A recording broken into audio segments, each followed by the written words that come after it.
This video deals about the topic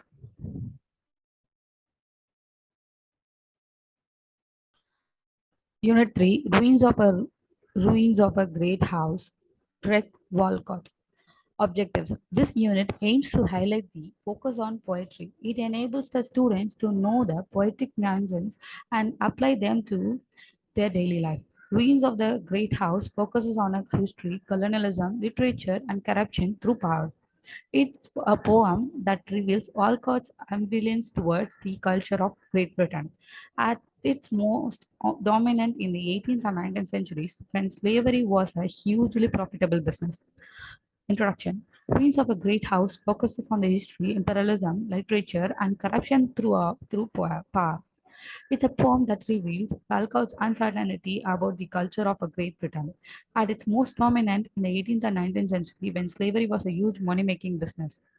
About the poet, Derek Walcott, in full, Derek Alton Walcott, West Indian poet and playwright noted for work that explored the Caribbean cultural experiences. He received the Nobel Prize for Literature in 1992. The experience of growing up on an isolated volcanic island, an ex-British colony, has has a strong influence on Walcott's life and work. Both his grandmothers were said to have been the descendants of slaves. His father, a Brahmin, died when Dirk and his twin brother, Roderick were only a few years old. His mother ran to the town Methodist school.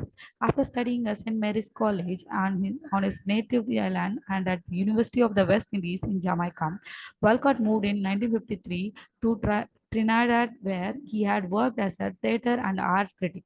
At the age of 18, he made his debut with 25 poems, but his heartbreak came with a collection of poems in the Green Knight.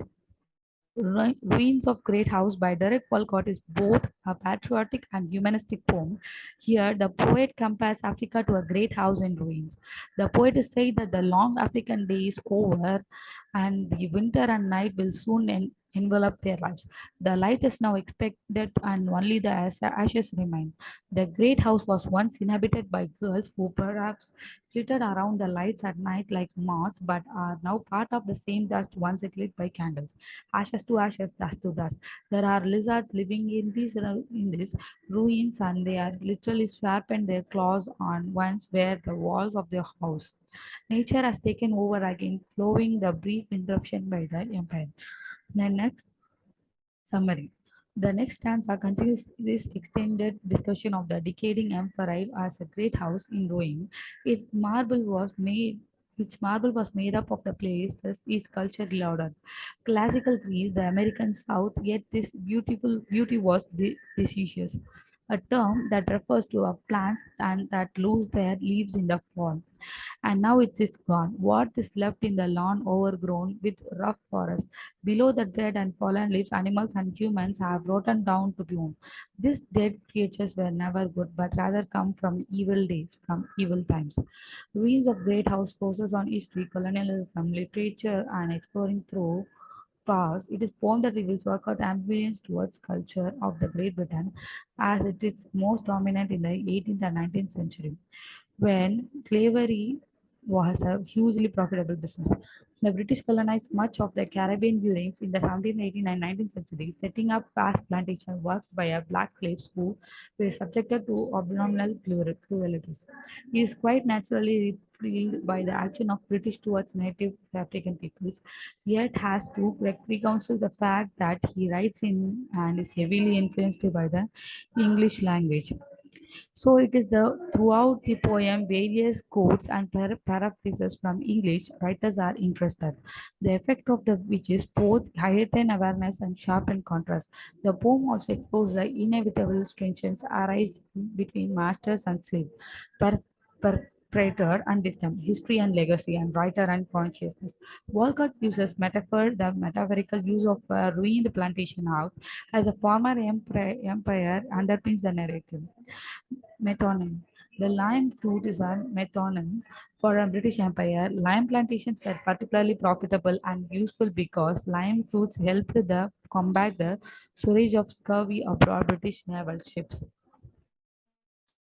Direct Walcott's style of writing, allusion, an implied or indirect reference to a person, events, or a thing, or to a part of the another text. Most allusions are based on the assumptions that there is a body of knowledge that is shared by the author and the reader, and therefore the reader will understand the author's reference. The word allusion comes from the Latin.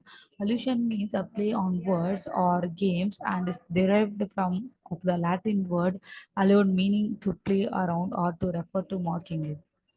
Themes of the ruins of the great house. Ruins of the great house places great emphasis on history and the passage of time. The speaker witnesses the progression of time as he walks the estate grounds, nothing to rot, decay, erosion, and overgrowth of nature.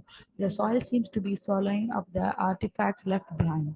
Even though the great house represents a specific time in history, the poem is less about one singular historical period and more about the progression to the present moment. Ruins of the Great House focuses on the history, colonialism, literature, and corruption through powers. It's a poem that reveals Walcott's ambivalence towards a culture of Great Britain and it's most dominant in the 18th and 19th century when slavery was a hugely profitable business. Terminal questions. What does the great house symbolize in ruins of a great house? How was while how are violence and cruelty brought out in the poem A Far Cry from Africa? What is a major theme of the poem Ruins of a Great House? Thank you.